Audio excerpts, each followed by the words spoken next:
On September 1st, 2019, Hurricane Dorian made landfall in the Bahamas and left in its path one of the most devastating disasters in modern history.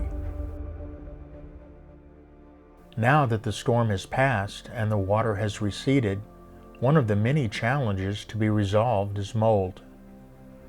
NEMA would like to leave you with a few tips from the experts on how to properly address this issue. Although mold remediation can be performed as a do-it-yourself project, it is highly recommended that you hire a professional. They have completed many hours of training to remove mold safely, and if it's not done correctly, the mold can return. An experienced mold remediation expert can better assure that the mold does not come back.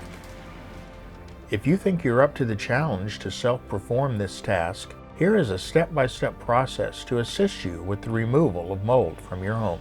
Step 1. Put on the appropriate personal protection gear prior to the start of work. This includes eye protection, gloves, mask, and a hazmat suit. A detailed list can be found on our website. Step 2. You should remove all items from the impacted area. If the items are contaminated with mold, they should be disposed of.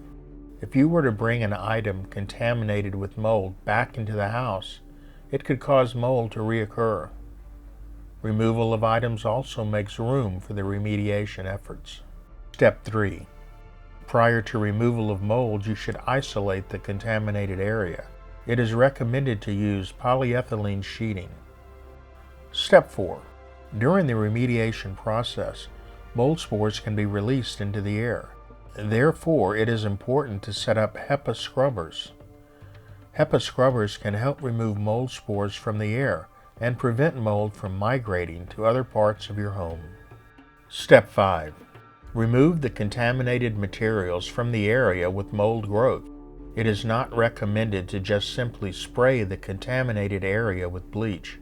This could cause the mold to go into panic mode and release spores into the environment. The most effective way to remove the mold is by cutting out the contaminated drywall and removing all insulation at least 16 inches above the affected area. Step 6.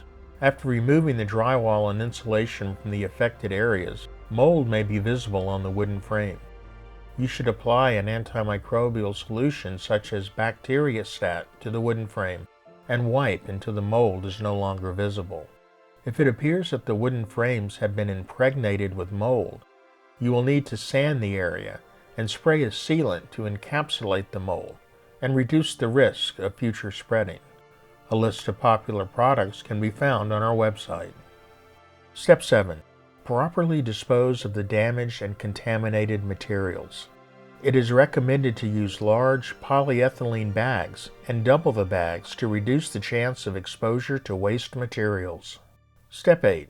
After the contaminated building materials are removed, it's time to clean the affected areas. Try using wire brushes and disposable wipes. Dispose of wipes in the same double-bagged manner as the contaminated materials. Step 9. Drying. Do not use fans if mold is still present.